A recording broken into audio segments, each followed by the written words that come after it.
하늘쌤, 네? 벌써 한 해가 마무리되고 있는 거 보니까 이제 진짜 마지막 절기만을 남겨두고 있네요. 그러게요. 진짜 1월 절기 이야기를 나눈 게 엊그제 같은데 벌써 12월 마지막 절기라니. 시간 진짜 빠르네요. 맞아요. 12월도 다 지나가고 있고 우리도 나이 한 살 더 먹었네요. 응? 아직 올해가 끝나지도 않았는데 한 살 더 먹은 거예요, 우리? 태양쌤 동지 때 팥죽이랑 새알심 드셨죠? 아유, 그럼요. 아주 맛있게 잘 먹었죠. 새알심도 어찌나 많은지 배부르게 아주 잘 먹었답니다. 태양쌤, 네? 그럼 나이 한 살 더 먹은 거 맞아요. 동지를 작은 설이라고 부르기도 해서 동지 팥죽 한 그릇 먹으면 나이 한 살 더 먹는다는 풍습이 있었다고 해요. 그리고 새알심은 나이만큼 넣어서 먹는다고 하던데 많이 드셨다고. 어쩐지 새알심이 참 많더라니. 팥죽도 먹고 전 나이도 한 살 더 먹었네요. 저도 많이 먹었어요, 새알심. 맛있게.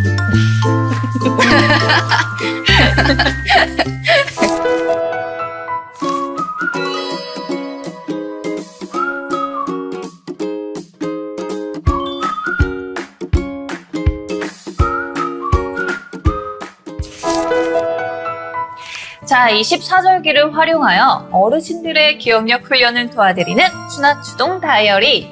안녕하세요. 저는 태양입니다. 24절기를 함께 알아보며 짧다면 짧고 길다면 긴 시간을 저희 함께 해왔는데요. 오늘은 그 마지막을 장식하는 12번째 시간입니다.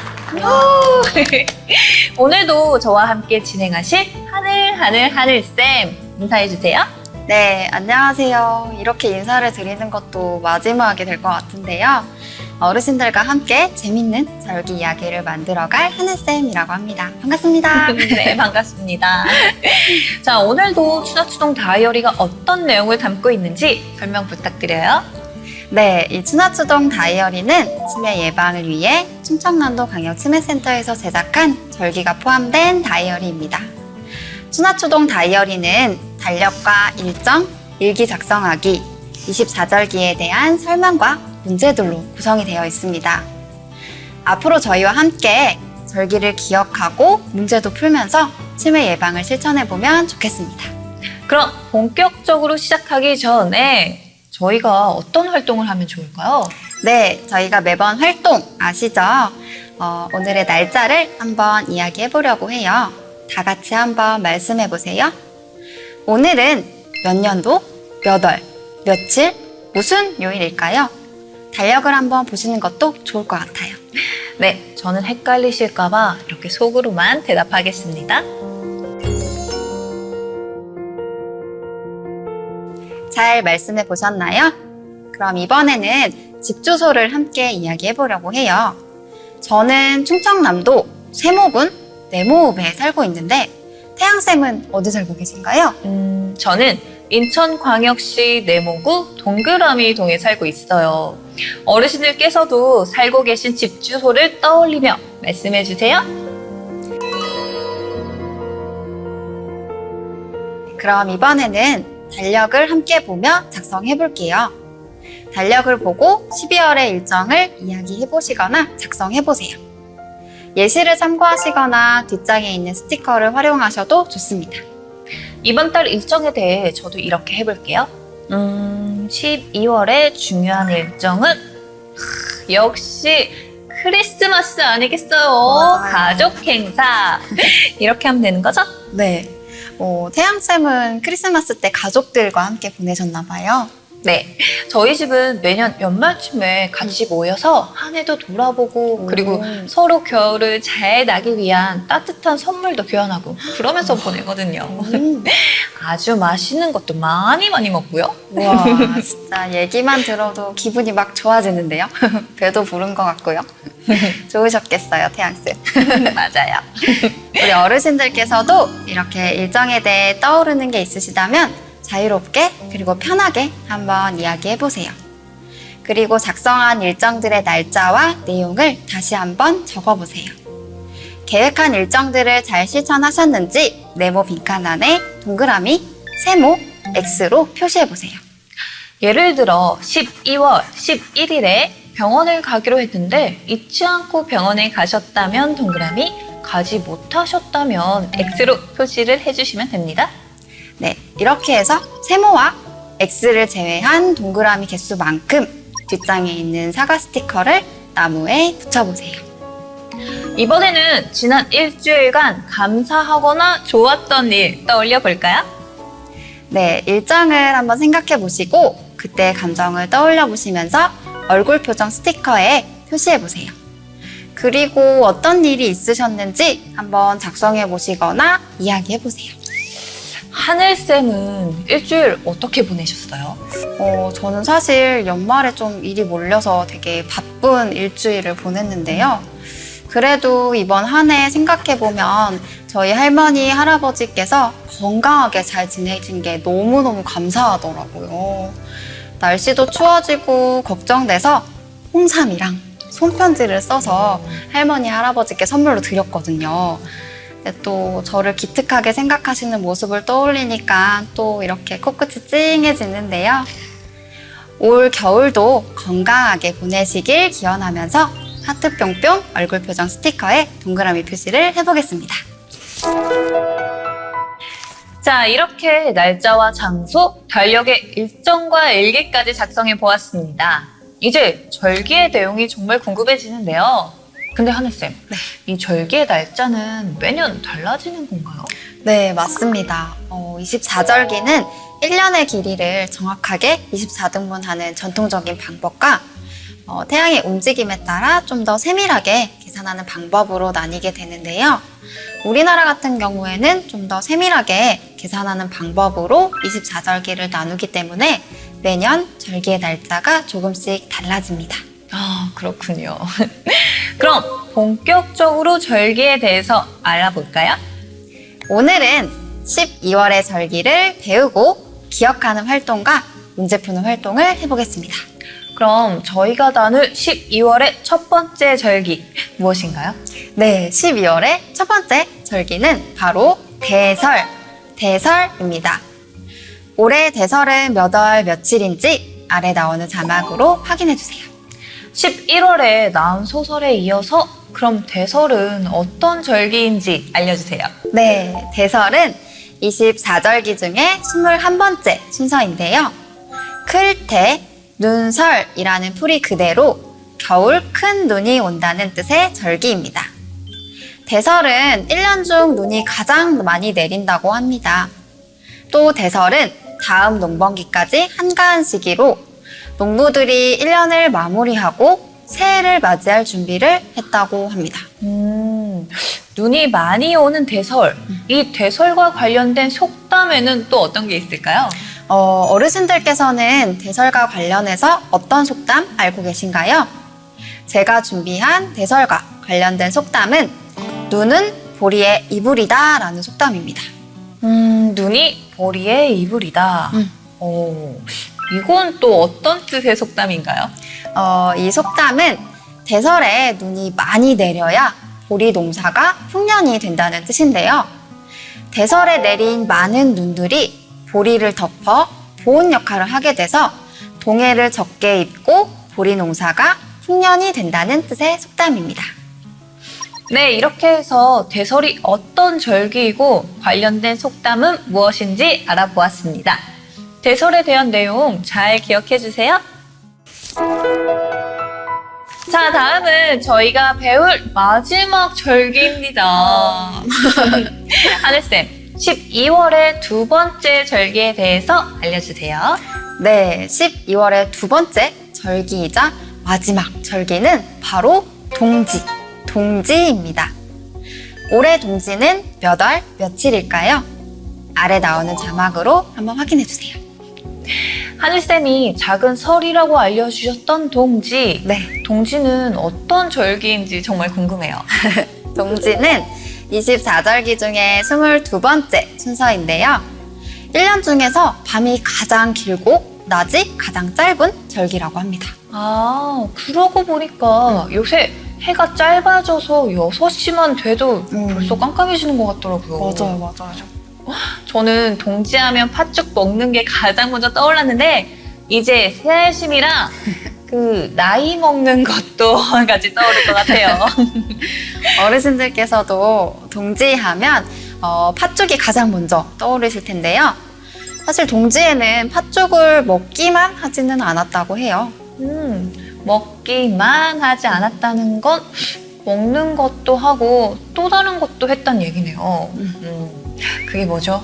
동지에는 어떤 일들을 했나요? 작은 설이라고도 하는 동지에 팥죽을 쏘아서 조상님들께 제사도 지내고 또 악기를 쫓고 집안의 나쁜 것들을 쫓아 큰 탈 없이 편안한 상태를 유지하기 위해서 팥죽을 대문이나 벽에 뿌리기도 했다고 합니다. 그럼 동지와 관련된 속담에는 무엇이 있을까요?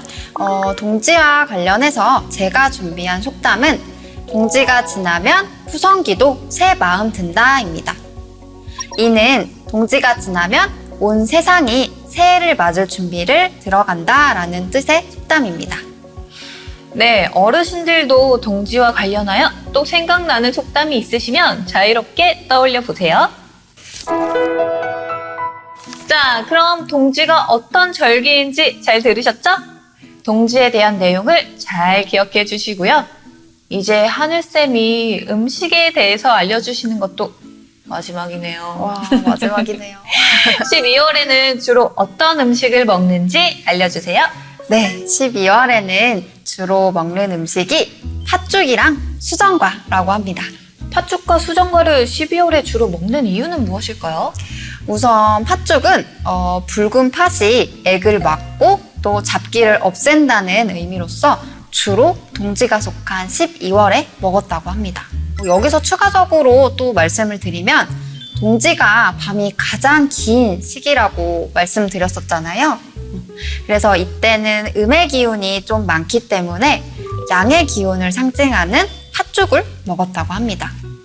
그리고 수정과는 겨울철에 입맛을 좀 돋우기 위해서 주로 12월에 먹었다고 합니다. 네, 이로써 1월부터 12월까지 먹는 음식을 모두 다 알게 되었습니다. 와, 진짜 완벽하네요. 자, 12월에 주로 먹는 음식인 팥죽과 수정과를 잘 기억해 주세요. 자, 그럼 지금까지 배웠던 대설과 동지에 대한 내용 한번 떠올려 볼까요? 여기 메모장이 보이네요. 네, 어르신들께서도 메모장을 갖고 계실 텐데요. 앞에 내용을 보지 마시고 최대한 기억하셔서 우리가 지금까지 나눈 절기에 대해서 생각나는 대로 메모장에 적어보시거나 한번 이야기해보세요.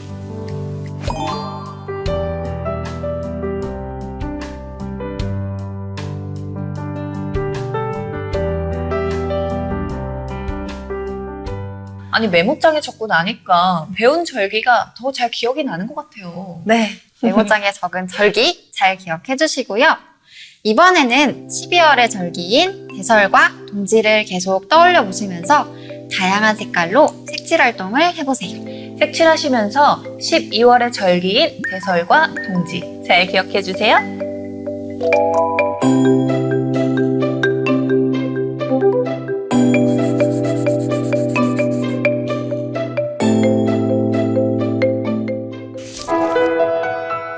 자, 지금까지 배운 내용들을 얼마나 잘 기억하고 계시는지 알아볼까요?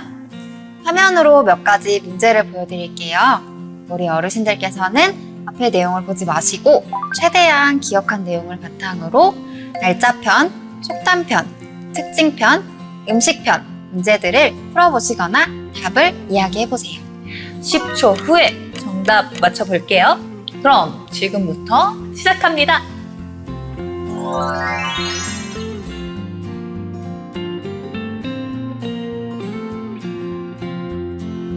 대설은 몇 월 며칠인가요? 대설은 24절기 중 몇 번째 절기일까요?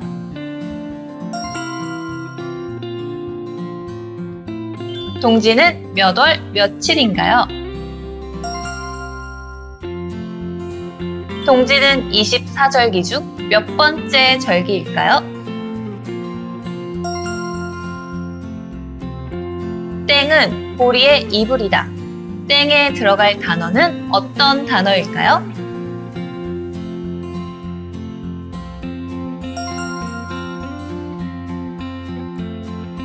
땡땡가 지나면 후성귀도 새마음 든다. 여기서 땡땡에 들어갈 절기는 어떤 절기일까요? 21번째 절기로 큰 눈이 온다는 뜻으로 농한기로 농부들의 1년을 마무리하며 새해 맞이 준비를 하는 절기는 무엇일까요? 22번째 절기로 밤이 연중 가장 긴 시기라는 뜻으로 팥죽을 쑤어 먹기도 하는 절기는 무엇일까요?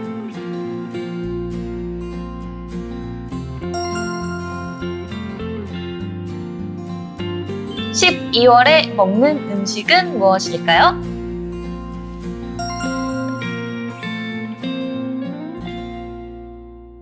정답 잘 맞추셨나요?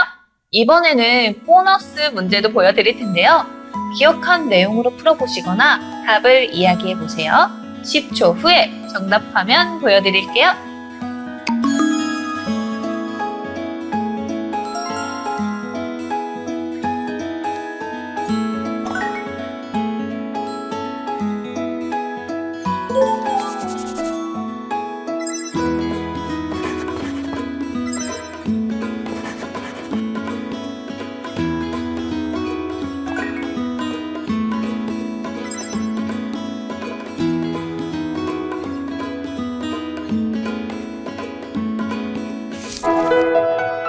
자, 지금까지 저희와 함께한 추나추동 다이어리.